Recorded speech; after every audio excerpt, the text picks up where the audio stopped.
Hey everybody, it's your girl T, and I'm here with Lady Diligence, and AK is going to be on shortly. So sorry for us being a little late, but we're here, and that's what matters. And we want to talk about the new trailer and you guys' questions. But before we do that, B, introduce yourself.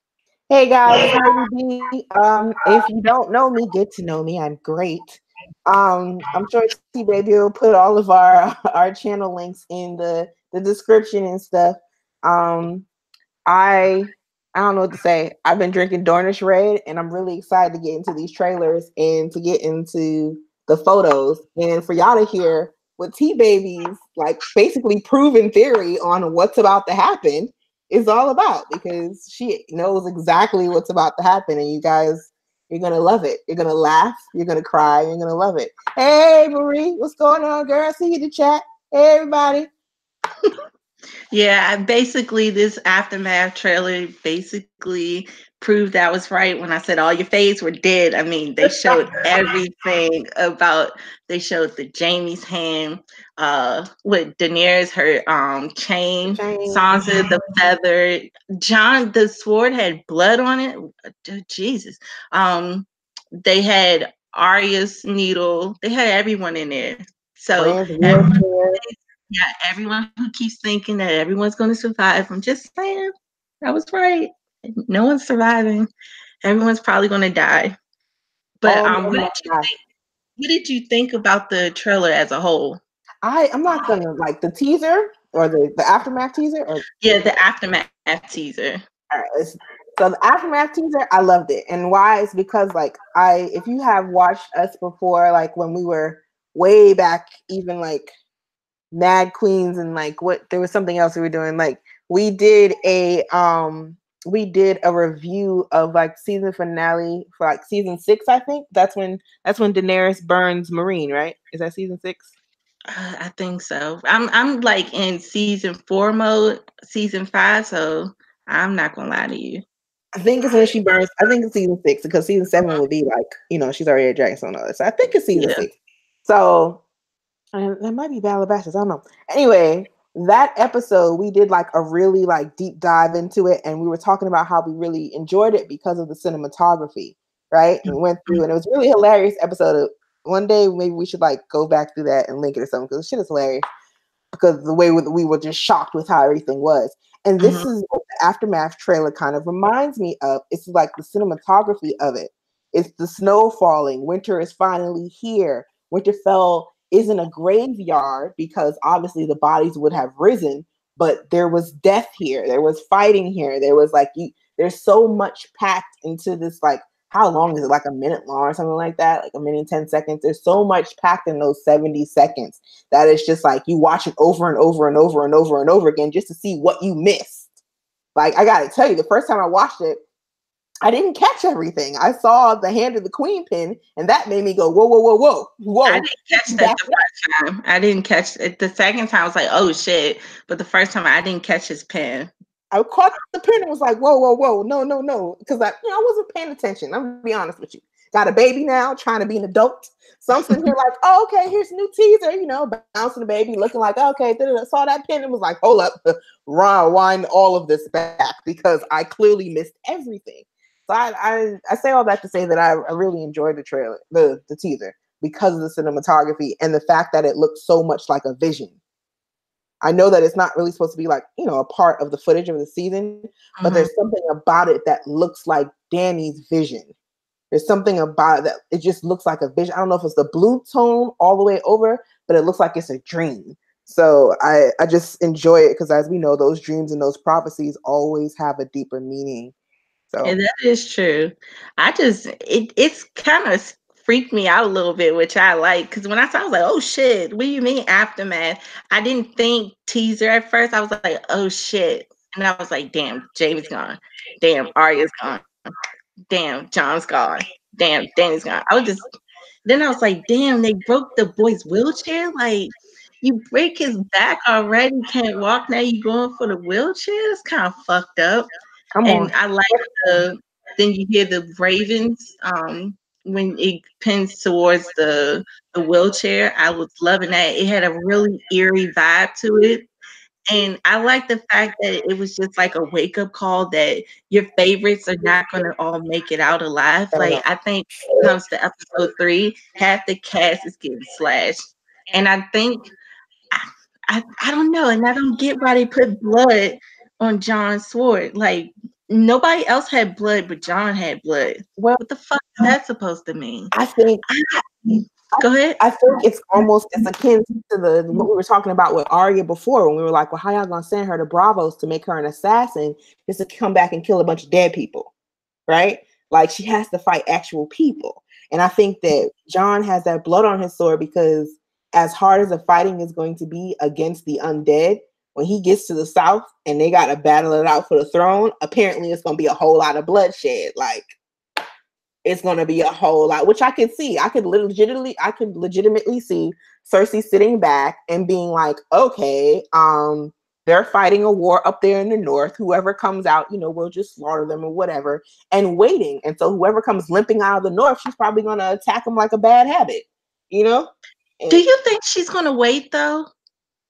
no, I don't. But I know that I'm that's what makes the most starting to, sense. I know that I've but heard people and they're like, Brittany, that doesn't make sense. She's not going to send them to Winterfell. I'm like, okay, fine. I don't think you have to just send like a whole army down there.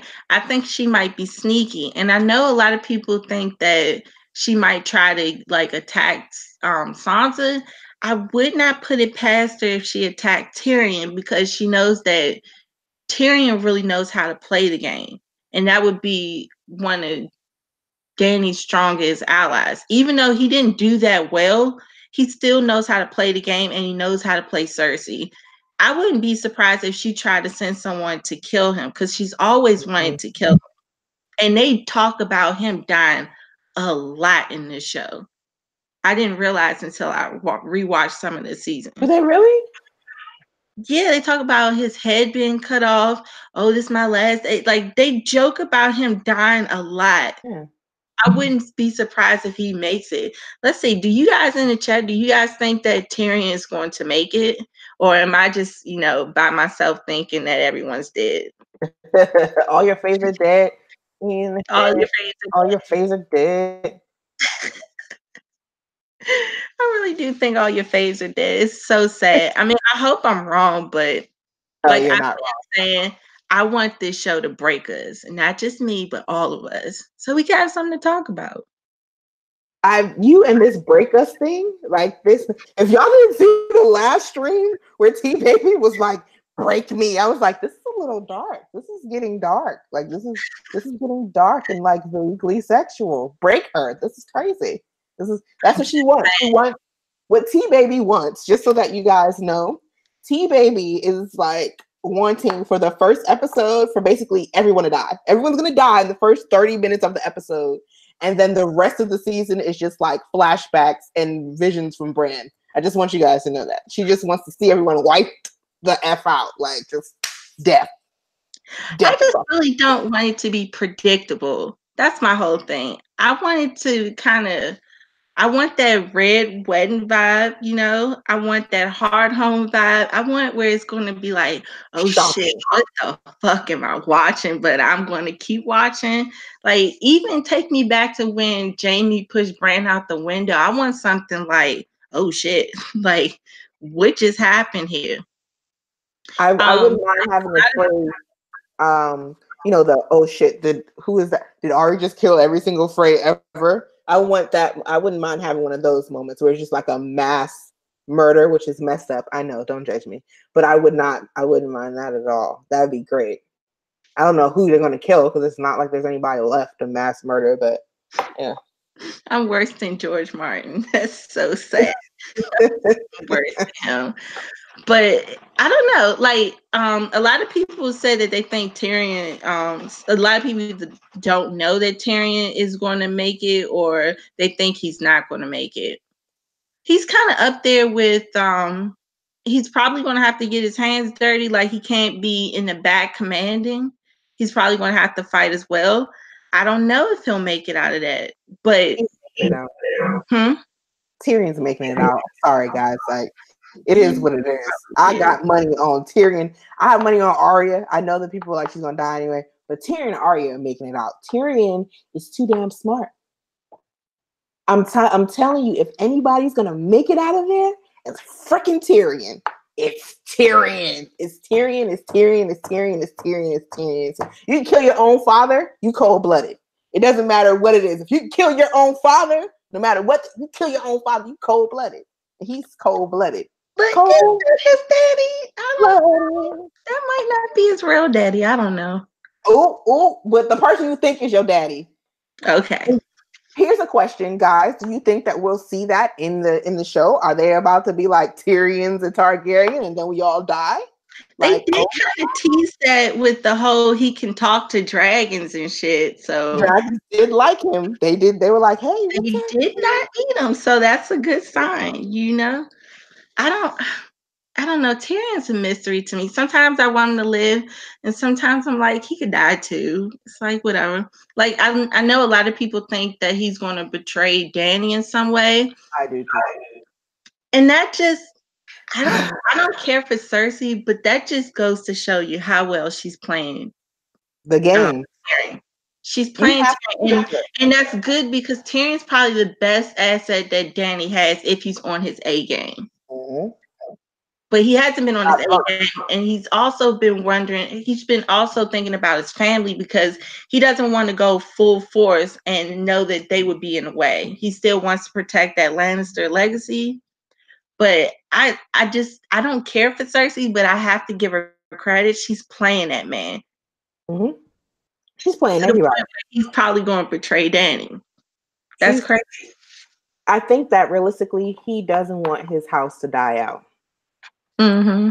He's at the end of the day, he is a Lannister, right? And if nothing else, even though Tywin, basically was like, "I hate you," he put it in their heads that. And as a matter of fact, I actually think this is I remember this being in season 1. Do you guys remember when we first see Tywin Lannister and he's skinning that buck? Mm-hmm. And he says, long after you're dead and I'm dead and everyone else is dead, and the house is what is going to survive. It's our legacy that's going to survive. And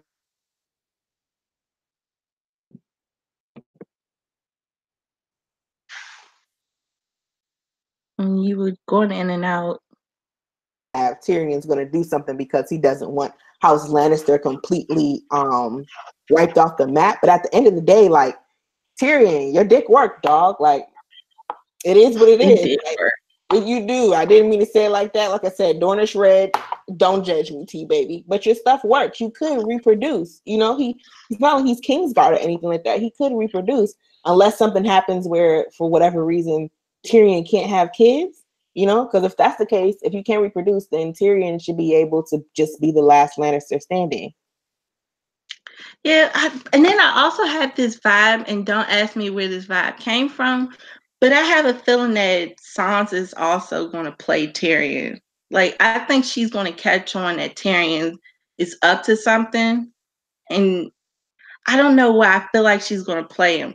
Because they had the whole exchange where she was nice to him and stuff, but at the same time, she had gone through some things, and she knows that I don't know. I guess I'm curious to how she's going to interact with Tyrion, but something is telling me that she's going to play him because she knows she's probably going to find out something about Tyrion and Cersei, or she's going to get a vibe. I don't know. I just feel like she's going to play him.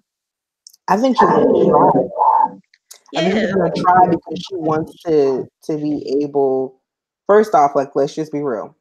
When Jon got named King of the North, she was like, cool, but wait a minute. Like, I'm a legitimate female child. This one's a bastard. Like, you saw how she looked at Littlefinger.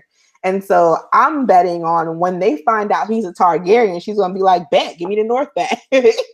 Go ahead and be king and give me the North back. Like, I think she's going to try to manipulate a lot of people and whatnot. I'm not saying that Sansa is stupid.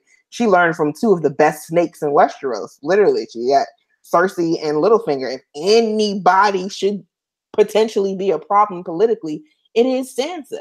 But I think because the bulk of the not the bulk of the show, because I don't really know, like after episode 3, but I think because the focus of the show is like the long night and the undead and all that, we're gonna have to wait until later to see that, to see her start doing some things. So that means she's gonna have to make it out of Winterfell and whatever else, because right now they're in survival mode.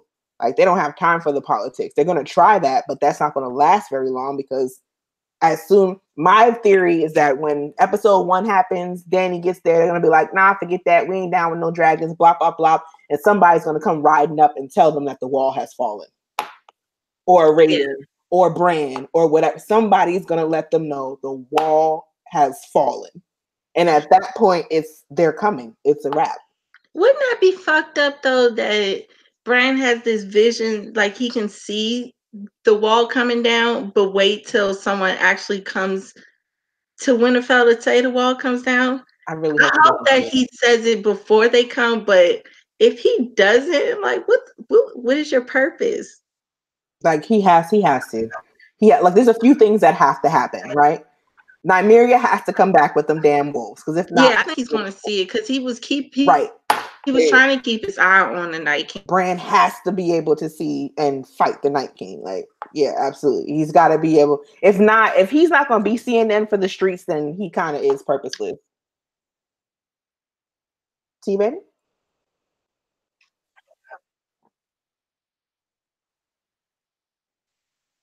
Wait, I can't hear. Can you guys hear us?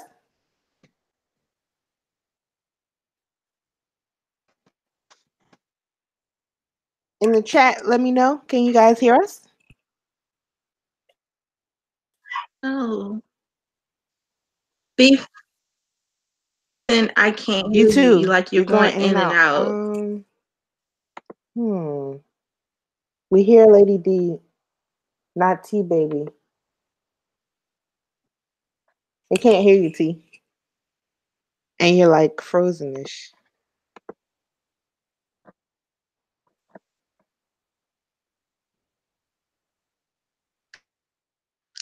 I can't hear B. This is crazy.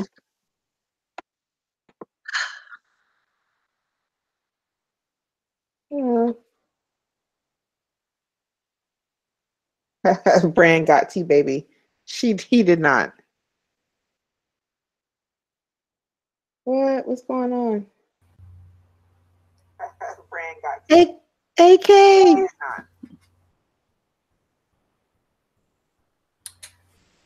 AK, you live. Can you hear me? What up, though? Yeah. Where did T go? Well, what happened was it's the sweet one. Okay. Help us, so funny. Help. I've been drinking. I'm sorry, guys. T had a technical. Real sweet. You know I gotta make an entrance, man. It's the sweet one. T-Baby will be back in a second, guys. Really do appreciate you guys still hanging in there with us. Just having some technical difficulties. And we'll be back. Can y'all hear me? Yes. Yes, loud and clear. I don't know what happened. I was hearing B. It sounded like it was good. Then all of a sudden it was like, it's like, come on, don't do this. But AK said so, everything's better. So forget everything I just said. Oh, shout out to the fam that's in the chat. Spots. Son, I ain't seen you in like 3,000 years. Damn it. Where the fuck you been hiding? Do some more shout outs. Yeah. All right. Yeah, AK is good at that. I was trying to scroll. I'm like, just pour more wine. We got my man's we need more liquor. John Del Vento. Big man Luke. Drinks and No Things was good, son.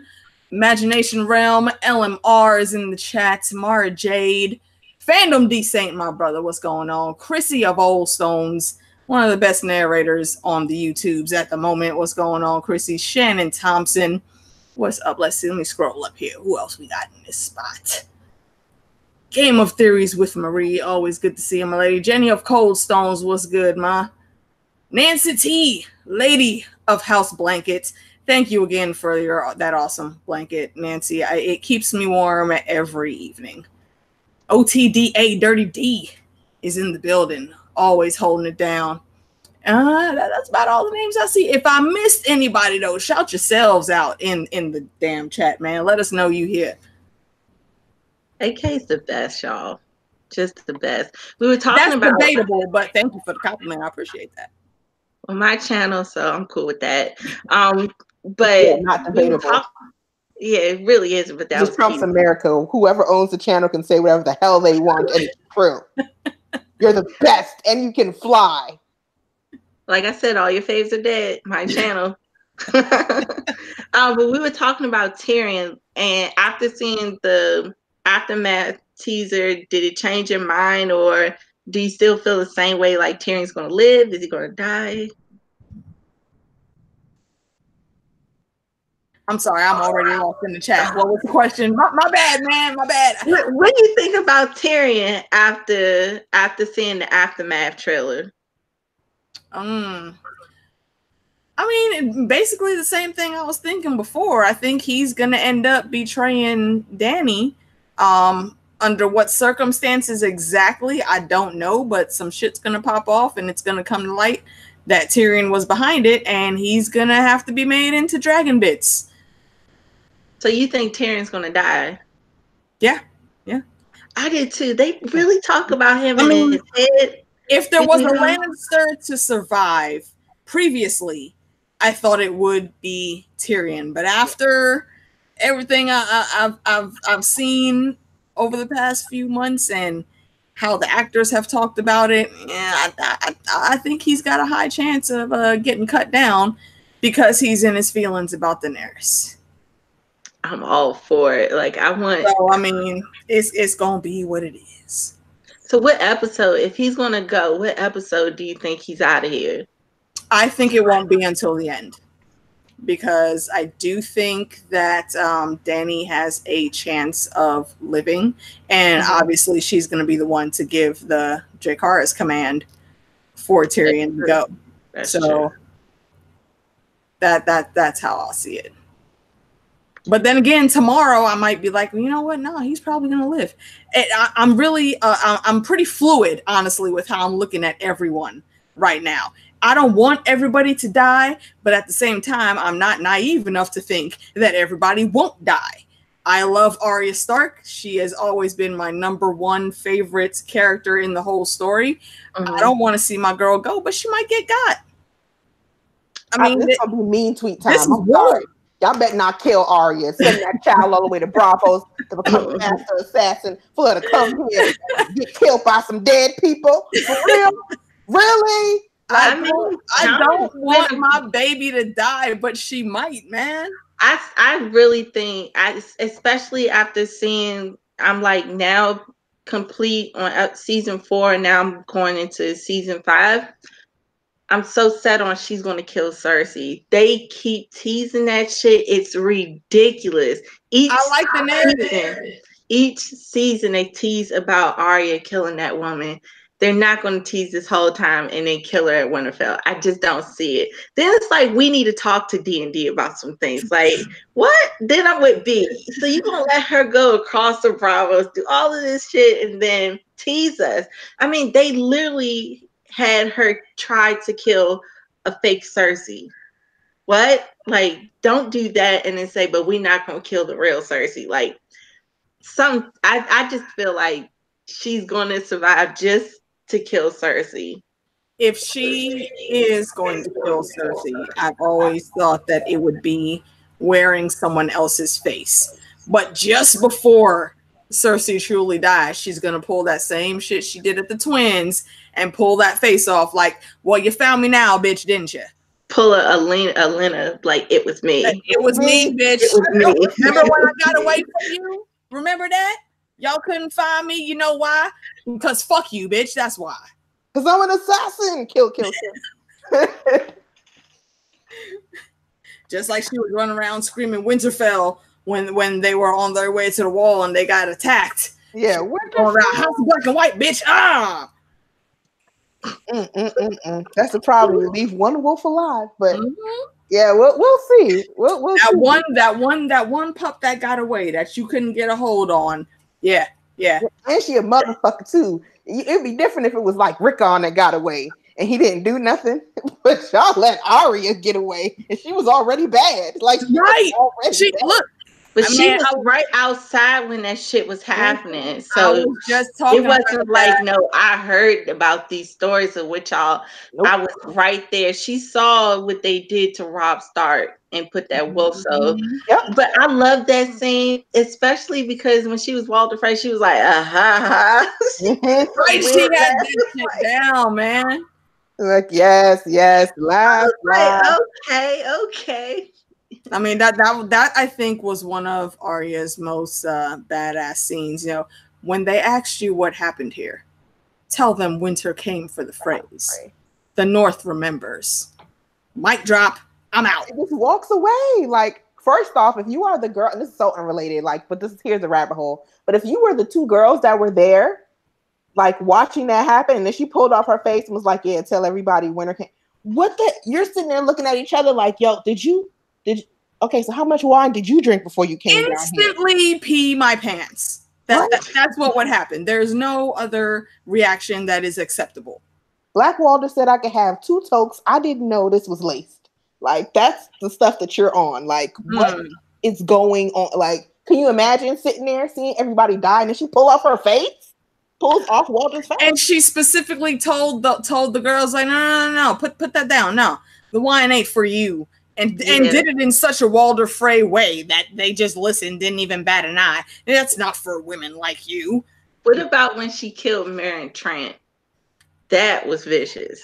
Yeah. Arya's kill scenes, you gotta give her credit. They are up there. Whenever I think about that scene, I flash back really to Uncle Vernon in Harry Potter when Aunt Marge got blown up and blown away down the neighborhood, and Harry got that howler telling him he was expelled. Uncle Vernon was like, "Justice."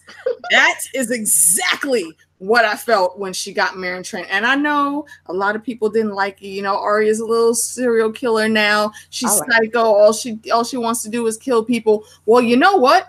Meryn Trant fucking deserved it. He's actually a pedophile. Like, come on. Right, exactly. You mad because she killed that motherfucker? Word? That's what we're mad about? Really? I loved it. That shit was awesome. Loved killing him. And I was like, he was also beating your sister. I know she didn't know that, but it was just that death that Meryn got. That's the type of death. That's the type of death that I wish Joffrey would have got. Yeah, Joffrey, you know, suffered and his death was painful, but it wasn't fucking painful enough. I actually like the way he died. I ain't gonna lie. He kind of like, I did too. I wish he would have got stabbed the fuck up just like Meryn Trant did. I'm kind of feeling the fact that all his internal organs began to seize and suffocate him in his own blood type of thing. But I will say that also made, when seeing that, when Arya was talking about, oh, I wish I would have seen it how he died, or she was like she wanted to be the one to kill him, and the Hound was telling like, oh, that's a woman's weapon, and she was like, don't be caught. That's what's wrong with you men, because you're caught up on your pride. I'd kill him with a chicken bone. And another scene where it's like she's going to kill this bitch, and she's probably most likely going to use poison. I'm telling y'all, this rewatch just got me in the zone. Like I'm all about it. Real quick, let me give another shout out. A couple names I just saw in the room. Mara Jade, I'm not sure if I saw you earlier. What up, Imagination Realm? And I just saw somebody, Jake Cruz. Jake, I ain't seen you in the video, but thanks for coming through, man. Why y'all talking about cutting off balls in the chat? Because we was talking about Meryn Trant. I wouldn't have been mad about that either. The whole chat really went full in and was like, Meryn Trant is a rapist and a pedophile. They went in. Y'all went full Arya. Yes. Y'all did. Yes. When it comes to assholes like Meryn Trant, always go full Arya. Always. Yeah, like that. That was a lot. Bring Arya in right now to handle somebody that's also a known pedophile. But we ain't gonna talk about that. R. Kelly, like, I hear y'all dropping charges in Chicago.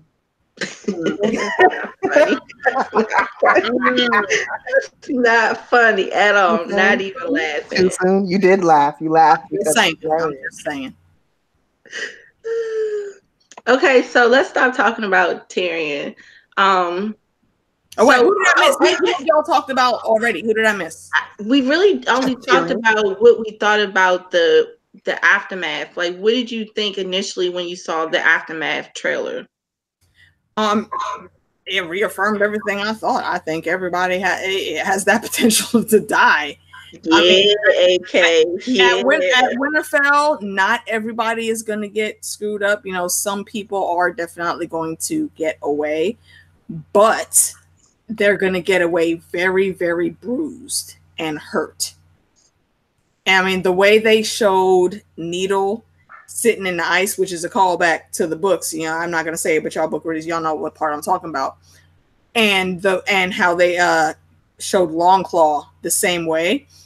That makes me think, you know, there's a theory that Longclaw isn't going to be Jon's, like, you know, final boss battle weapon. So I'm thinking Needle also may not be Arya's boss battle weapon either. What would it be? Because she needs something that's Valyrian steel. So she either needs a Valyrian steel sword, or she's just gonna be daggering people, or she about to get real unsullied, because we saw her with that double double-ended that's what I'm saying. Looking like Simeon. She was giving somebody was getting the wet work. Yeah, she was doing the damn thing there. And right now she has the cat's paw, but I think it's highly possible, because I think Jaime is probably going to die in that battle.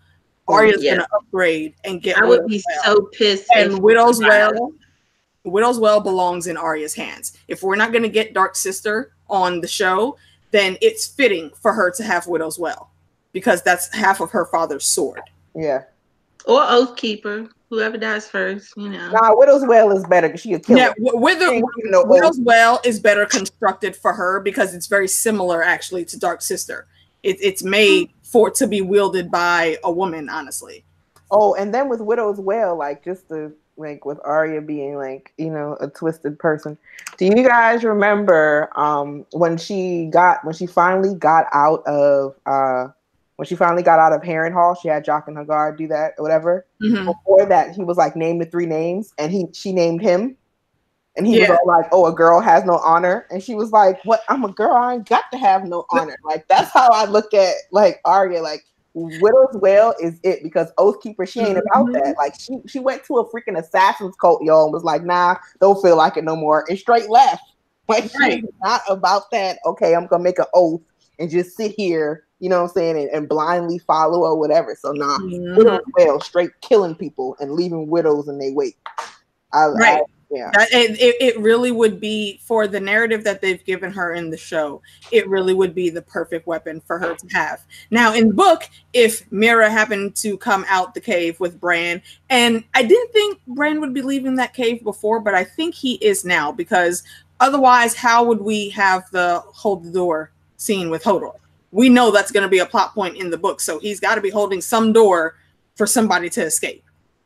And if Mira escapes with Dark Sister in tow, kind of makes sense that it would end up in Arya's hands also. But we'll see. That's tinfoil for now, because I don't know how it's going to go in the books.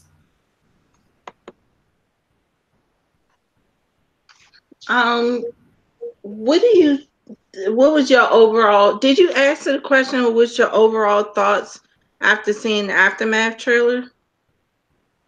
I basically said that I think everyone has the potential to die.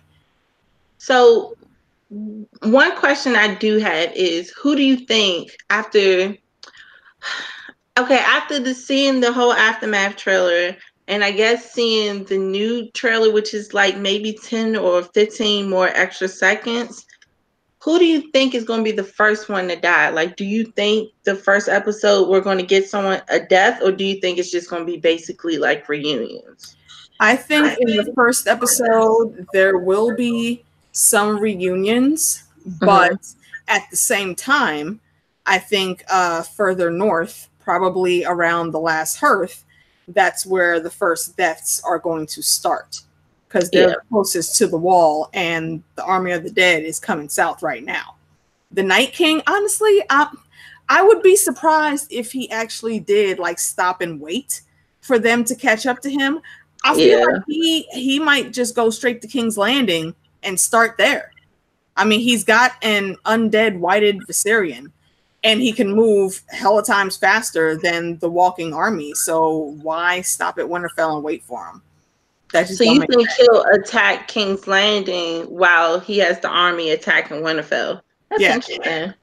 B, what do you think? At the very least, he'll go to King's Landing, and while they're attacking the Last Hearth, I think the next closest castle would be the Karstarks, and then further south we'll get to Winterfell, and then he'll have done what he wanted to do in the south, and he'll come back north. Yeah, because he does show that he has like tactic skills, especially when in Hard Home we saw that he waited a certain time for when he pressed this person group to go, this to go. We saw it again when they went to retrieve a white. He was also separating them. So I could see that's interesting that you say that he would go straight to King's Landing. That's interesting. So B, what do you think? I think the first episode is going to open up and we're going to see the Night King attacking Castle Black. I like that too. Like when fits too. I just don't understand why y'all just going to come right on through the wall and just keep on going north and leave like Castle Black and everything else behind you. It doesn't even make sense warfare wise. You should be taking everybody out. And you got an ice dragon that's flying over the Castle Black and blast them fools. It's a couple hundred people there. You know, I mean, technically, see, that's the thing, though. There's only a few hundred people there. That's not a threat to him right now. No, but realistically, how many live people, was anybody a threat to him above the wall? No. So if this is all about revenge and decimation and coming to kill off the humans, then come kill the humans. Go to Castle Black and take care of them fools. Like, wasn't nobody attacking y'all up in the far north? Y'all started attacking people for 20 years, corralling them fools and trying to make them come down south. So if that's what you're really trying to do, to kill everybody off, then kill everybody. I want to see him. And then that makes sense to me with how Dolores Ed ends up with Tormund and with Beric. Because Tormund and Beric should have been at Eastwatch, right? Then the wall came down and they ran. And we see in the trailer they're with Ed. Only way you're gonna get with Ed is if y'all either meet on the way to Winterfell and or y'all meet at Castle Black, because I mean the rest of the wall is falling, so I would think you're gonna be trying to run there for safety. And then it makes sense because it looks like they're in tunnels or something. If they are at Castle Black and they end up going, you know, to the Night Fort or wherever and ending up in those tunnels to get to Winterfell. Because another thing is, if you are at Castle Black at this point, how the hell are you going to get to Winterfell? Like, how are you going to, like, you're either going to be cut off or like there has to be an attack on Castle Black and we have to see them, I think, escape through some tunnels or something. Because if not, then that means you got, you know, like this whole hundreds of people that you left there when you're supposed to be killing everybody. And how does Dolores Ed and all of them end up at Winterfell? Because we see that. We see that they're there. I agree with you on the tunnel thing. I think if they are actually all going to get away and get to Winterfell, the only way they could do it is through the tunnels. Otherwise, they'd be having to go through the whole army of the dead, and they would end up dead before getting on work. Right? So, yeah, they got to take the secret tunnels to get there. Because think of it like this: as far as like it's okay, there's only a couple hundred people at the wall thing, y'all. All right, well, if that's the case, why attack Karstark? Why attack the Karstarks? Why they're on the way? Why attack them? Yeah, but it's only a couple hundred people there. If there's even 100 people there, it's only a couple people there because they should all be at Winterfell. Remember, they were all there at Winterfell for the next Battle of the Bastards, and that's where they're supposed to still be at. So if that's the case, why even attack those other people? It's like 50 people there. Why? Because I'm angry and I got an ice dragon. That's why. Not an ice dragon. I got an ice dragon. He's not an ice dragon. He's a white dragon. Get it right, woman. I got a white dragon. I'm a white ice dragon. So like, you know, I got this Make America Great Again dragon. Like, I'm about to go and not make America great. No, I'm about to go make Westeros great. Okay? I'm about to go make Westeros great right now. Oh, damn. That's what's going to happen. I tried to ask everyone in the chat what do they think was going to happen the first episode we got Sir Pounce sits the Iron Throne first episode. Wait. Did y'all see what BBM just said? So I quote unquote, I am angry and I have a nice dragon. Black Wildling 2020.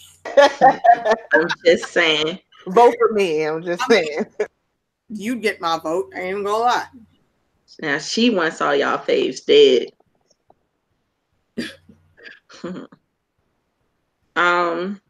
What question do you think? What episode do y'all think Jamie is gonna die in? And shit, hold on. That's yeah, my bad. That's JD. It's JD's birthday weekend, and I'm gonna be on the stream with him like right after we jump off here. Yeah, so I'm gonna try. I saw his was at 12, so I'm gonna try to end it at 12. Not do too much. Because it's his birthday, so we want to celebrate. And I don't want you sleepyheads getting sleepy. When we get done here, y'all head over to JD's channel. We're going to be chilling for a couple hours. Jamie can't die. He's a Azor Ahai. I'm sorry, Jamie can't fight. And one thing I will say, especially doing this rewatch in season 4, he literally says, I can't even beat a stool boy or something like that. So I really find it hard that a man who can't fight somehow survives the battle in Winterfell. It was surprising that he survived the last battle when he was fighting Daenerys. I just don't see it. So I know everybody wants him to survive, but I just don't see it. I do think that Brienne is going to die saving him, but I don't think he makes it out. They better not have Brienne die. The best, one of the truest knights in Westeros better not die. For this dirty face, like, no. It was, she said something, and I don't know why it was like the kiss of death. She said, who wants to die for a Lannister? And I was like, why would you say that? I was like, yeah, you're done. You're out of here. I just feel like she's going to survive him. Not survive him, but she's going to try to save him. Like he saved her. Hold on. Shout out to my man's Luke, because he just tossed the Harry Potter question in. Do y'all think Bellatrix Lestrange survives season 8? No, damn it. Melisandre will fucking die. Yeah, she said she was going to die. And I believe, well, let's say quote unquote die. I think there is a strong evidence per George R. Martin that Melisandre is going to be the Night Queen. I don't know if they're going to do that in the show, though. Oh, we shall see. We shall see. But she did say because she was talking to Varys, and she said that they both were going to die there. So yeah, she's going to die. But she's so shady. Just rewatching her, and she had no respect for that queen. No respect. Like, no matter what, she's still like a servant to Stannis, so she shouldn't be like, naked and talking about, come in. Like, she just had no respect for that woman. Well, that's the thing, though. Selyse was completely brainwashed. Remember when she was queen and was like, all right, look, I banged Melisandre. She was like, that's great. I knew Melisandre came to me. Look at all your dead babies in these jars. It's totally okay if you have sex with the fire witch. Not a problem. No backbone at all. But the only time you had a backbone is to talk shit to your daughter. That's crazy. Yeah, man. Shireen, R.I.P. Shireen. Seriously, if she would have been allowed to grow, I honestly put her in the same category as Rickon. I think we would have seen some really good things coming from Shireen if she wasn't cut down so early. Shout out also to the boy Wanda that just stepped in. What's going on? Oh, I've been seeing boy Wanda lately in a lot of streams. That's what's up. Oh, and also I'm gonna give a special shout out to James and LaDonna. If y'all go over to James of Thrones' channel, they've got a few new videos and of theories that they have just put out, gearing up for the season premiere. James and LaDonna. Oh yeah, I seen the one with Songs of Scars. I didn't get to see everything Yeah, else. yeah. But yeah, I'm loving that everyone's now they pumping out their Everybody's coming content. back, man. Like you can tell the feels. I'm waiting to see Nicolina come back. Mm-hmm. Charlie in Westeros. Waiting to see Mm-hmm. him come back, and I'm just excited for everybody to be back. The Small Council is just like one of my favorite panels. You know, the Hypes Watch, all those people, Sweet and Tinker, especially also, and UT. I think that y'all is just a really good group. But we'll see. And shout out also to Don the Kraken Wit, who made an appearance on AU's channel about a week ago. He's also coming back. Yeah, I just spoke to him earlier today, actually. So Yeah. yep, he's actually going to start making videos soon. So that's what's He's up. getting, I believe he's got a like his thoughts on the last trailer up right now also. So y'all check out Don the Kraken Wit if you haven't already. Yeah. So I don't know. I guess should we just answer questions from the chat? Because I remember last time a lot of people had questions. Yo, yeah, you guys, if you have a question, please type Q/A in front of it in caps so it stands out a little bit. Also, if you go into the emoji section, there's a question mark that you could put up. So emojis, usually stand out, so we'll be able to snag your questions. So, who is over here talking about John is the Night King? How y'all feel about that? That John's going to be the Night King, and that he's actually a white. We're trying to tell him, well, he's a fire white, not an ice. Yeah, there's white. a difference between fire whites and ice whites, and honestly, the fire white concept that's fairly new from George R.R. Martin right now. So now that we know that, though, we know there's a difference from Beric and John to the whites that the Night King raises. So it's I don't think John will end up being the Night King. I honestly don't think that the whole thing is going to be a decisive battle. I've always thought that the Long Night of the Past was not won within a battle, but actually in a treaty type act, like a pact was made or something. And I think that's going to be the same type of ending that we have to see here. I don't think it's going to be just one huge fight and that's going to end it. Doesn't seem fitting for the story. I'm letting y'all know. I'm putting these questions in the side chat just so y'all know. Mm-hmm. That's I don't know. I don't know if he'll be the Night King. And then I'm like, how do they make the pact? Because I don't think they're going to be able to talk unless Brand somehow is the medium between the two. Someone has to translate. Yeah. Because I'm trying to think, like, how would this pact even happen? So that would only mean that, to me, that can only happen if Brand survives. And I'm not sure if he does. But that's interesting. But I don't know if John, on the TV show, I should say, I don't know if John would be the Night King. The books, I don't know. That shit can go anywhere. Okay, clarify, y'all. It'll go anywhere. Who just clarified the question? He says, I'm saying that the Night King actually resurrected John, not that John is the Night King. Oh, now I can see that shit because I do think, like I saw in the chat, I think it was John who said that, Kyle, he had a video where he thought that the Night King was the one chasing Arya. Through me, I'm more fucked up. I think it's a resurrected John chasing her. I know why, but that's what I was thinking. What? I'm thinking. Yeah, so I'm on board where the Night King resurrects John. I'm not thinking it's John. I'm thinking because it looks like Arya's already in the crypts. If John falls in battle, they're not going to have time for any type of funeral rite. They're going to be trying to get the fuck out of Dodge. Yeah. I think if it is someone from her family that's chasing her, it's Rickon. I think it's Rickon. Yeah, I wasn't sure before. I know there's a few other chat rooms. I was talking with somebody, and they reminded me that Rickon wasn't burned. His body was put in the crypts. Which again, why the fuck is there a damn crypt?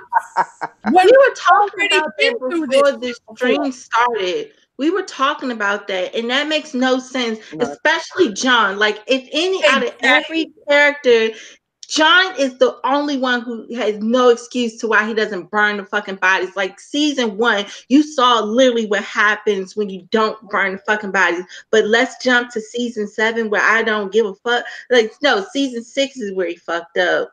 And well, he fucked up in season 7 too, but I'm not even gonna go there. But that doesn't make any sense that, oh, I know to burn everybody's fucking body. I burn Egret's body. I burn Mance Raider's body. I burn the dudes of the Night's Watch. I burn every fucking body. But when it comes to my brother, I'ma chill on that. Well, you deserve to get stabbed and die if that's how you want to act. No wonder he gave the North up. That's a whole nother subject, but that's stupid. I mean, that's what I'm saying. Like, if you go all the way back in the histories, again, this is not the first long night we've experienced. Honestly, I think it's like the second or third. So you really don't know nothing. Like, that's sad. Right. Y'all knew that there was some motherfucker that could come and raise the dead and turn it into an army against you. Why do you have crypts at all in your castle? Why? Because the only thing that makes sense, we said, if you haven't checked out our Black people watching Game of Thrones, talk Game of Thrones on Tony Teflon channel, watch that, because we talked about it. Like, y'all, it don't make no freaking sense for them to do that unless they can raise those bodies and those stone statues to fight for them. If not, then like, what's wrong? Like, man, like, what's wrong with y'all? Dumb for a while, right? But y'all some real idiots, yo. Like, y'all are some. And John is Leroy Jenkins. Leroy the only thing they said, teach your kids to zigzag. Hashtag burn the fucking bodies. I'm all for it. You dumbass. Yeah, the only thing that would make sense is we know that when they go into the crypts, they see the statues of, you know, the fallen lords of House Stark have that iron sword across their laps. And iron in like our real world and in other mythologies is a deterrent for magic. I mean, it's akin to salt in that way. So if those swords are there, then it's not necessarily, you know, I think that we're given the explanation that it's so the spirits or whatnots won't be restless and be wandering anywhere. If they have it there for a reason, I think the reason is so those spirits can't be called out. However, if something happens and there's no Stark in Winterfell, my random tinfoil theory, then that's how the Night King is going to be able to get to them. A Stark always has to be in Winterfell. And I know it sounds cliche and a lot of people don't like it, but George R. R. Martin is a very big Tolkien fan. It makes sense that if he's going to have some type of army that can effectively combat the army of the dead, then it's going to be a Stark First Man Ghost Army. Well, I got a question for y'all that I've been thinking about, right? Because I have no answer for it, but you know, don't judge because Lady V's odd. This whole there has to be a Stark in Winterfell. What do y'all think about the concept that there is no Stark in Winterfell? There's still no Stark in Winterfell. Arya is no one. Arya is no one. Sansa is a Bolton. Jon is a Targaryen. Bran is the three-eyed raven. There is no Stark in Winterfell. What is that? I think it would be a loophole as long as they have Stark blood. As long as they have Stark blood. Yeah. Like, you know what? Yeah. You remember a book that we're supposed to be getting is the She-Wolves of Winterfell. And half of those chicks were pregnant with basically bastards. So I like the concept though. I really do. You should have heard the shit she was saying before this stream, but I like where her mind was going. So this is, like I said, I thought that Brienne would save Jaime, right? But I think that Jaime's possibly going to die saving Bran. But Lady, she just beat me to it. You finished what you thought after was going to happen. I personally would like to see Bran warg Jaime. I love that. Yeah. I love that. See him do what? Say that again. I would like to see Bran warg Jaime. Bran wanted to be Kingsguard. right? And he had that chance of being Kingsguard taken away from him because Jaime threw him out of a window. I would like to see Bran take over his body and just do some just messed up stuff. Like really, like, okay, so you don't got your one hand no more? Don't even matter because like I'm the three-eyed raven just hopping in your body, like you know, random like random pettiness. He cann't warg Jaime. He can skin change Jaime. You are petty for that shit. So yeah. Well, he can skin change punk ass Jaime. I want him to skin right. I'm just saying, y'all know I'm a stickler for that shit. Warging only has to do with wolves and dire wolves. Everything else is skin changing. Well, he's some type of dog, but that is per George R. Martin. Fine. I want him. I would, Chrissy. That's what I want. Body snatching. I want him to snatch that body. It's only right because he took his body, and Bran wanted to be a Kingsguard. Jaime didn't even want to be the Kingsguard. He just wanted to go fuck his sister. Right. See, and that right there, that is what I keep saying about Cersei. All of Cersei's plans eventually backfire on her.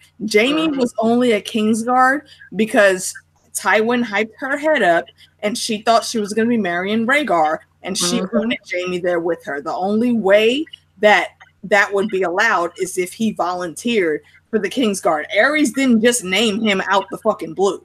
No, that was a setup concerning Cersei. She was at the helm of that shit. And what happened?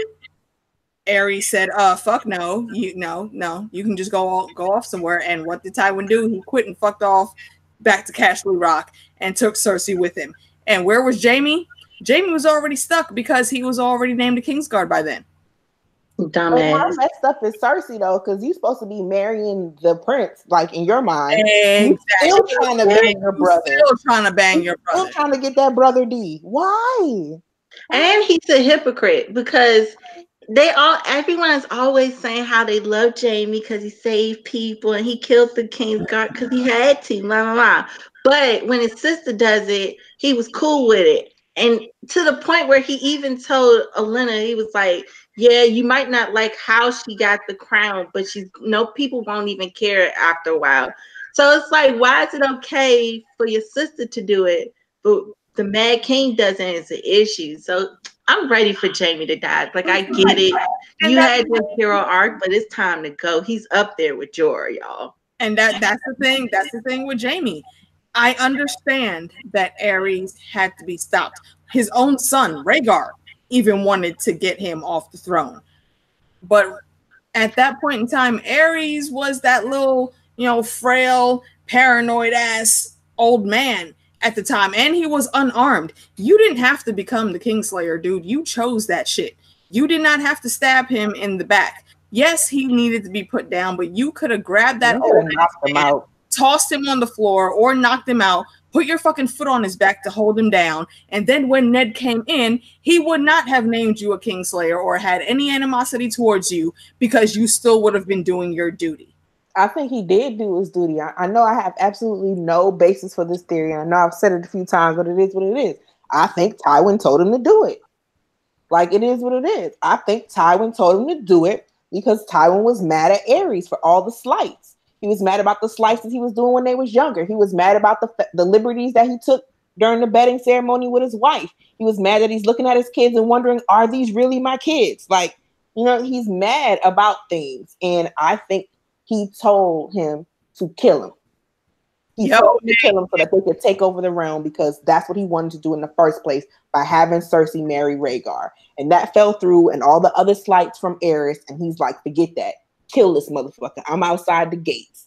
You know what? Hey, if this ever comes to fruition, y'all heard that shit here first. Professor Diligence, Black Wildling. I don't have no basis for it, but it just makes more sense because y'all like, what? Like, Jaime was like, how old? 16 or something like that? 17? How old was he when he killed Aerys? Yeah, he was about 16, 17. So, I mean, it is what it is. You're going to do what your dad tells you when somebody else is telling you, all right, cut your dad's head off and bring it to me. You know what I'm saying? What you going to do? If they, it's freaking an X hand of the king Tywin is Tywin. I refuse to believe that he doesn't know of a way of getting into into the Red Keep. I refuse to believe that he doesn't know people who are still, just like how the gold cloaks turn, because it is who gives you the gold or whatever, and he's rich. I refuse to believe that he couldn't grease some palms with some gold or whatever and get a message in there or whatever, like, this is what you need to do. Because there was too much do that. He could have actually, if he really wanted to get Jaime's attention, I think he could have did that on his own, because you remember the Tower of the Hand has tunnels in it as well that lead to specific places that are near whorehouses, and they've been there for a while. And you know, the theory is that Tywin is the one that actually put those in place. For Shataya. Yeah. But I just Jaime. That's very interesting. I've not heard anyone say anything like that before. I appreciate that.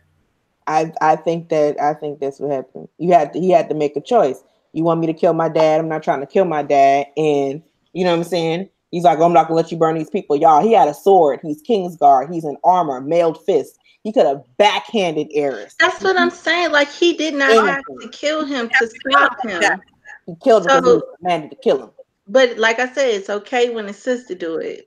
Yeah. I just don't have respect. It's like, and I think it was Jenny in the chat who brought this up, and I agree with you. When you think of all the stuff this man does, I think a lot of people, they have one bath scene and him saving Brienne once, and they're like, "Oh, he's a changed man." Right. But then afterward, rapes his sister, but he's a changed man. And then before that, it's like I was saying earlier, with B, like, he killed his cousin, like beat him with a rock. After his cousin explained the best day of his life was being required for him. Like, what? Jaime can go. Like, I'm sorry, but you being a bad scene talking about, oh, I killed the king because he was going to kill people. I'm such a good person. You're a fucking liar, is what you are, Jaime. Stop it. You're a sister fucker. That's what you are. What you are. You're a lying sister fucker. You're a one-handed lying sister fucker, child killer, attempted child murderer. That's who you are. All right, before we get into I'm lying rabbit holes, ladies, there was one question that B put in the chat here for us. Shannon Thompson asks, what roles and secrets will Wylla reveal? And I believe that's a book specific question. And you know, I don't know, but I'm gonna pass that to the resident conspiracy theorist, Professor Diligence. God damn it. What are your thoughts on Wylla? I saw T-Baby shaking her head like the not it, and I'm like, oh no, she's gonna call me like being in class. You will have to take the wheel, because I'm your expertise, madam. Because I haven't read the books in so long that I'm like trying to recap everything that happened. Like, you don't talk about Thrones for a year, and I just forgot everything. So B, you got this. Well, I know you do. Y'all, if you haven't checked out the Grand Northern Conspiracy videos, well, the Grand Northern Ambitions video, which is the Grand Northern Conspiracy redo, shameless plug, please do. But I think that Wylla is at Greywater Watch. I think that Wylla is at Greywater Watch because she is a non-partisan witness. Right? She's not for the North. She's not for the, she was just there doing her job or whatever. But she's a witness.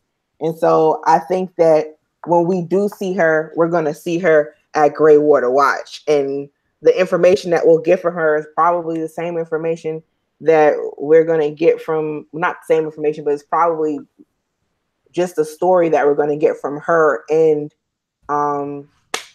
oh my gosh, what's my guy in Greywater Watch? Why am I having a brain fart like this? Howland with Howland Reed. I think that Howland and Wylla, whenever they show up, whenever Greywater Watch shows up in the books, the information that we'll get from them is, this is what really happened. These are the people that actually died or didn't die. This is what was going on. And maybe we'll see some other people at Greywater Watch too. That's all I got. But I think she's at Greywater Watch. Yeah, remind me to put that link in so I could put it down.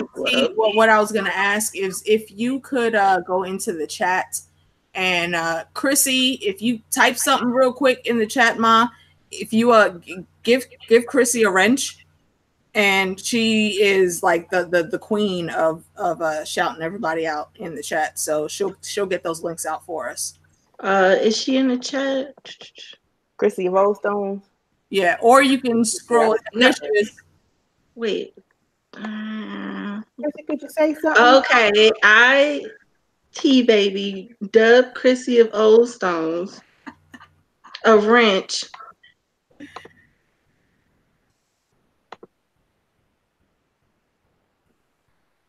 And you are now a monitor. Ooh. Yeah, I don't always mean to be putting you to work, Chrissy, but you're awesome at this shit, and I always appreciate when you're modding for a chat that I'm in. So please, if you could get those links out there for Lady D, appreciate you, Ma. Thank you, Chrissy. Yeah, I love this community. You guys are great. Yeah. Let's go to another question because I definitely want to answer you guys' questions. The Imagination Realm had one, and I like that screen name. Do we think that Danny and John will have a baby? Yes. I think that's they foreshadowed that way too much for it not to happen. Yeah, because they did have that talk about who told you couldn't have babies and all of that. Did you think she was lying? Maybe. I swear he knows shit. You know what? There might be a baby. Will it survive? I don't know, but yeah, it's 50-50 for me.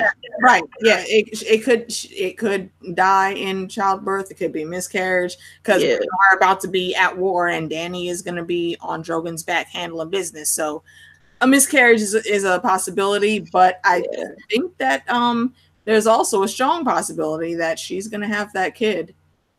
Absolutely. I think she's pregnant right now. I think she's gonna. This is so total tinfoil, and it's not even like a real theory. It's just one of those like, dang. You sit there and be like, it would be really messed up if this happens. I would enjoy it. I like that though. I would need to because we're twisted people, but I would enjoy if she has twins and the Night King takes one. Oh, that's so fucked up. You know what? No, that's fitting though because John's still a baby from him. And I don't know if they'd be down for that. John's still a baby from him, so if he, an eye for an eye, he can come back and take one of John's kids. I like it. That word, I mean, we talk about fostering and all that other stuff, and that's what kind of got me down that road. Like, okay, we want to talk about fostering and whatever. What if they take one of them babies? When you have twins and they take one? So do you guys think that after this whole battle at Winterfell, the Night King survives? After Battle of Winterfell, he's definitely still alive. End of the season, I don't know. That's a gamble. Yeah. End of the season, that's a gamble. See, I think it would go down to it's a cool theory. I can't see John especially giving up a baby after he felt so strongly about Craster giving up the baby. So I don't know. Have a choice though, because it's like I could just bring the rest of the army of the dead down here and decimate the globe, or we could work something out, bro.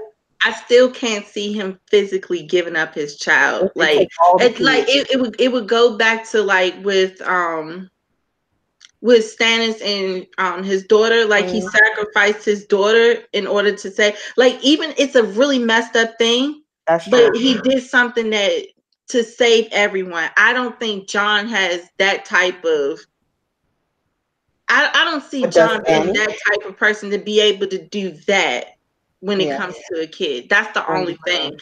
I wouldn't put it past Danny, which is kind of fucked up, but because I've seen John, he was like really messed up about that. Yeah. Shannon, it's a cool idea though. Shannon just said in the chat that D&D did say there's a firm ending and a winning side. Ooh, good to know. Okay. I guess we'll have to look and see what they do with that. But that would be up there with something that's like messed up that I'm all for. Don't get me wrong. I'm like, oh shit, you got to give up a baby. Yeah, I know that's messed up. if you look at the parallels that are going on right now, Jon is not just, Jaehaerys Targaryen. He is also Torrhen Stark. And I think if it means stopping this war and all the death and killing and having a truce, I could see him going into a pact with the Night King. I think that's how it was handled before, because the White Walkers before, they had pretty much already won.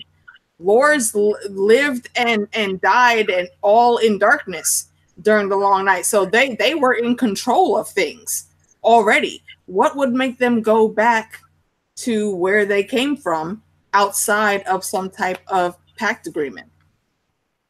Total decimation. And I think it's going to end up the same way. Yeah, there's going to be many battles, but eventually they're going to come up with something to entice both sides to separate and have their own spaces of land. What if they make it all the way down and like the only safe place are like the islands? So they're on Dragonstone, like piece of the trailer that we see with them on Dragonstone. They're on Dragonstone because like the rest of Westeros is just fucked. What you say? That makes sense. In the trailer, we see Dany on Dragonstone, and we don't know where in the timeline that is. But maybe it's possible that the White Walkers do legit take Westeros. And so what's left are the islands because they can't swim. So they literally have to retreat all the way back to freaking Dragonstone. Yeah, it might be where we get more than one battle with the Night King. I think we do. And they're just hiding it really well. Because we have to also think they put a lot of money into this last season. We're getting shorter episodes, and they took longer to film it. So it wouldn't surprise me if we got more battles with the Night King. The only thing is, if there is a pact, then that means Bran survives somehow, because that's the only way I see them having that communication to even make a pact like that, because they don't talk. And I just don't see them having them talk at the end, But they can, that's the thing, if their voices sound like ice cracking, unless they can freaking communicate like telepathically, I don't know. That's why I say it would have to be Bran, because they have Bran where he starts to slowly hear like the wind and stuff, and how he's kind of connected with it, because he tried to say his father's name and he looked back. So they do kind of break that where Bran can listen to the weird shit and understand it, but not with Jon or anything like that. The only thing I've noticed that was kind of strange with Jon is Jon could hear stuff like far distance before anyone else. Like if you look at the Hard Home episode, he heard like the dogs barking and stuff happening while everyone didn't hear it. That's the only thing. So I could get on board with that theory, but it would have to depend if Bran survives. If Bran survives, I can see that connection where he would be able to communicate like this is what needs to be done. But without that, I just don't see how it happens. Bran can't die. Like he has plot armor. I hope so, because Bran's my favorite. So if he dies, then that means like all of the counter intel. Like if we're looking at it for war, all of the counterintelligence, espionage, all that, like all of that is Bran. He has the history. He can see where they are. Like he's the person that can get closest to the Night King without dying, because he can just send an animal or something else to do it, to see what they're doing. So in the event that Bran dies, like they really messed up. Y'all not gonna know when they come in. They don't get tired. So y'all are gonna run south and stop somewhere, and they're gonna keep running. Like the Bran has to do something, and he's got to be there to do this. What I think is like psychological warfare with the Night King, because Mel has magic, but Mel can't do that. Mel can't go inside somebody's mind like that the way that Bran and the Night King can. They have to be able to meet on whatever the arena or the field of battle. Like Jon, they gotta meet on the field of battle somewhere and fight the fair one. That's one of the theories that I've had. Bran is going to have to fight the Night King on the psychological level, and Jon is going to have to be the one in the physical fight. It's like, I think it was one of the Children of the Corn movies where that basically they had to kill like the proxy of he who walks behind the rose, but there was also an object, almost like a Horcrux, that they also had to get rid of at the same time. You got to kill both sides of the worm, otherwise the other half will just grow back. Mm. So when it comes to the Night King, it's going to take a battle on two different fronts. Mm-hmm. Agreed. High five. High five through the internet. I've been drinking. Mm-hmm. All right, anybody else? Any other theories you want us to rumigate on? Yeah, you know, I always have to bring the Harry Potter references in, man. Harry Potter to me is just like Game of Thrones. It bleeds into everything. Just saying. I'm so opposite when it comes and I've seen Harry Potter a few times, but then I'm like the one who just found out, I think last year, that there were more movies. I remember that. I remember vividly us having a conversation. Yeah, I think we both took points from your house because yeah, we were like, "What did you just say, T baby?" I've never seen. What did you just see? We gotta talk about this. It got so dark too. I was like, I thought this was for kids. Like, oh my goodness, it got so dark. It was like, okay. He went to wizard school. I was like, oh, this is cool. He learning magic tricks and shit. Nope. Gets real dark. Everybody dies.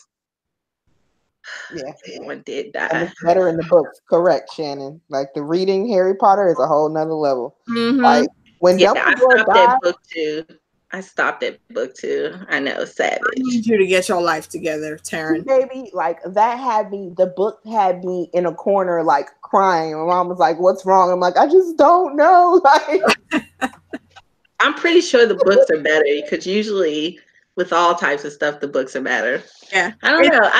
I just stopped reading the books at book 2 for some reason. I know that's like really because. And that's like with the Chamber of Secrets or something. You should go back and pick them up. And while we're also talking about books that were better than the movies, shout out to Rick Riordan, the author of all of the Percy Jackson series. If y'all really like mythology and you've seen those movies, they were lightweight cheesy, but they were good for what they are. However, if you go pick up the books that those movies are made on, you'll find a whole lot cooler stuff in the mythologies, and Rick Riordan does a really, really good job of putting them together. He has like Norse mythology, Egyptian mythology, Greek, and Roman all wrapped into the same universe, and the characters do cross over in different books, so it's pretty freaking sweet. It's made for young adults, but I think if you're a regular adult and you like fantasy and mythology, you'll enjoy them as much as I did. So Rick Riordan, check him out. Yeah, I heard of those books. I'm gonna probably add that to the list. I don't know. I've put a lot of books to my list. Yeah, my current series, the only one that I'm really keeping up with outside of A Song of Ice and Fire is the Land series by L. Ron Kong. If y'all go over to JD's channel, me, him, and Laving Shadow have discussions about book 1. We're going to be going through book 2 probably within another month or so. And cool shit, for anybody that didn't know, L. Ron Kong, the author of the book, actually found the stream that we did, and he contacted JD, thought it was awesome that we were talking about it, and he sent us all free t-shirts because of it. So yeah, yay! Come on, what other fandom is the author of the book actually gonna recognize the fans? I love that. I freaking love it. Oh, and I see people American Gods. That is my shit. You have not read it? I have not read. I need to read that as well because I'm loving this season. It's a great book. I cannot wait to see. I have literally been waiting for the end of the season before I watch it because I've been down that road where okay, I have to wait a week. I'm gonna wait to the end and then I'm gonna just binge watch it and be like, hell yeah! It is so good this season. It's just the right type of weird for me. I'm like, what am I watching? I seen media and technology do something weird, and I was like, what am I watching? But I didn't turn the channel. I kept watching. And that is also, again, I'll say, if you like mythology, you definitely want to check out American Gods. Neil Gaiman is a fantastic author, and he is the one that wrote this book like in the late 90s, I think is when it came out. Yeah, 90s, and now we have this awesome TV show about it, and they're doing really good at sticking with a lot of the plot points in the books, and I think you would really enjoy it. And also another book that Neil Gaiman co-wrote with Terry, I think it's not Terry Brooks. I forget the other gentleman, Terry Pratchett. It's called Good Omens. It is starring Michael Sheen and David Tennant. For reference, if you don't recognize the names right away, Michael Sheen played the main werewolf in Underworld that had fallen in love with Victor's daughter. And he also played the main guy that was the Volturi in Twilight. That's Michael Sheen. And David Tennant, the 10th Doctor, I think everybody knows who that guy is. They're starring as an angel and a demon, and they're trying to prevent the apocalypse. They play around with so much, biblical religion concepts, and it's actually a book that's very comedic. And from what I've seen in the trailers, I think they're going to be really good and true to that for the show. So definitely check that out. And Lady D just put in a Nancy Boys in the chat, and yes, we actually did a discussion about Nancy Boys on Lav's channel. Go check that out. It was me, her, BBM, and I think 1 or 2 other people. I don't remember. It's been a while, but Nancy Boys is awesome. And if you've seen American Gods and you've seen Orlando Jones playing Anansi, he does a really good job at it. Anansi Boys, yeah, Anansi Boys is like 1.5 to American Gods. Yeah, is all on Anansi and his son. It's actually son, but technically son. Right. It was just spoiler alert. Right. No more talking. Okay, just go listen to Anansi Boys, and if you're in Europe and you have access to BBC Radio 4, they actually did a very good narration production to it, so you might be able to go online and find that. It's actually spectacular. And cool sidebar, guy that plays Grey Worm actually played one of Anansi's sons on the BBC Radio 4 production, so go check it out. Yeah, so if you haven't, I'm just gonna say it one more time, shameless plugs. If I get it, you like the show, but if you have not read the books, read American Gods. Just read the book. T-Baby, read it. Because this season is not going to get to the end, and what happens at the end makes you go get them. Like, boy, let's start right there. Let's stop right there. I'll definitely add it on my list. We played the C's, B. Let's stop right there. Let them find out the awesomeness themselves. I threw the book. You're gonna throw that. You're gonna be like, all right. So thanks for hanging out with us in this stream. I don't want to go too long because JD, like we said, he's having a strain and we're like 10 minutes behind. So I don't want to, crowd or, I just want him to have fun with stream and everything. So ladies, let's hit our outros. So B, they have the links down below, but just, tell them what's coming up for you. Hey guys, it's Lady B. What's coming up for me most immediately is probably going to be the reviews that we're doing for each episode of Game of Thrones, since Game of Thrones comes next week. Sunday, we'll be reviewing on those Mondays. So come check us out. It should be about 6:30 when we do our weekly reviews. So that's going to be next. I know I keep promising to finish the Grand Northern Ambitions theory, so I'm just not going to promise you guys anything anymore. It's just going to go up one day, and you're going to be like, what? The last thing I was working on was the Cersei better have my money part, which was the Iron Bank versus Cersei Lannister. So, I was looking forward to that. Yeah. I gotta edit that back down because and then put it up. That was the last thing I was working on. So that'll probably be up. I'll make a concerted effort to try to get at least one video up before Game of Thrones premieres. Good. You got like a week. Yeah, I got like a week. But here's the thing that's messed up, and y'all gonna be like, gosh, really, Brittany? But I have it. I have most of it like recorded. That's the thing. I just have to edit it. And edit it. Well, because my videos are so freaking long, y'all. So like you listen, I have to listen to them multiple times in order to get them right, and I end up listening to the videos like 6 hours by the time I listen to it 2, 3 times. You know. You ever thought about like breaking it into parts? I have. That's why the videos now are like 30 minutes. But what happens to me is that I feel like, oh, dang, but I didn't explain. You know, if you haven't checked out my videos, check them out. The problem is that they're very granular. So if you're like really into Game of Thrones and you just want to, you know, you get a geeky hard on from knowing a bunch of details about ridiculous things, come on over to my channel. So So you, like I said, her link is in the description box. So come on over. But thanks for hanging out with us, guys. And I hope that you come on over to JD's channel. Happy birthday, JD. yes, Yeah, AK. absolutely. I was telling folks before, I will be doing live reactions when the season starts. So if you're in the Eastern time zone and you're watching and you want to maybe interact with some other folks that will be watching at the same time, jump on over to my channel. I'll be showing it live, not showing the video, but you'll hear the audio and me and whoever else I have on with me talking about it, and we'll be interacting with everybody in the chat as the episode goes on. And again, Mad Queens will be streaming on all of our channels. We're probably going to start on Monero's and then just rotate from there. So sub to all of us so you don't miss any of those discussions. It'll be Mondays, like B said, Mondays between 6 and 6:30.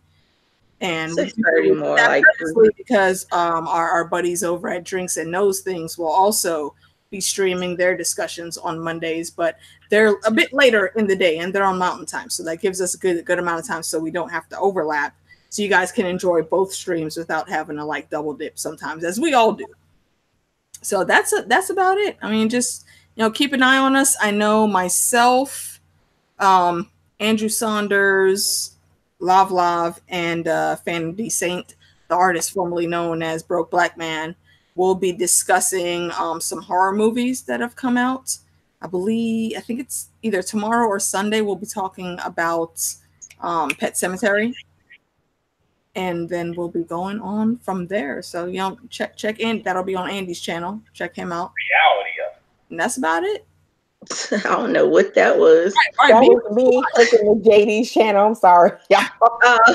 Yeah, so that on that note, we are definitely out of here. I'm glad you guys enjoyed the stream. Happy birthday to JD. And until the next time, don't forget to like, comment, subscribe. Let me know how you guys are enjoying these things. And it's always a good time with the ladies. So until the next time, we'll see you.